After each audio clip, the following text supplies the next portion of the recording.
குக்கிராமங்களில் உள்ள மக்கள் பயன்பெறும் வகையில் பிரிட்ஜ் வழங்கும் திட்டம் அறிவிக்கப்பட்டு உள்ளது என திருப்பரங்குன்றம் அதிமுக வேட்பாளர் ராஜன் செல்லப்பா பேட்டி.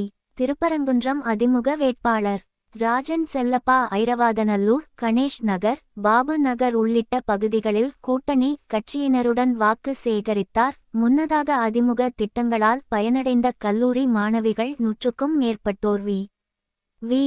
ராஜன் செல்லப்பாவை பூங்கொத்து கொடுத்து வரவேற்றனர். பெண்கள் ஆரத்தி எடுத்தும் கும்ப மரியாதை வரவேற்பும் அளித்தனர். மேலும் வேல் நினைவு பரிசாக வழங்கப்பட்டது. பின்னர் செய்தியாளர்களை சந்தித்த வி.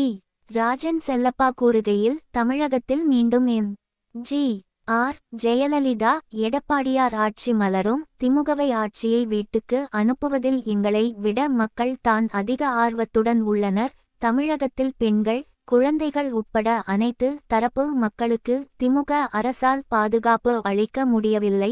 அதிமுக ஆட்சி அமைந்தவுடன் ஒவ்வொரு குடும்பத்திற்கும் தலா 10,000 ரூபாய் வழங்கப்படும்.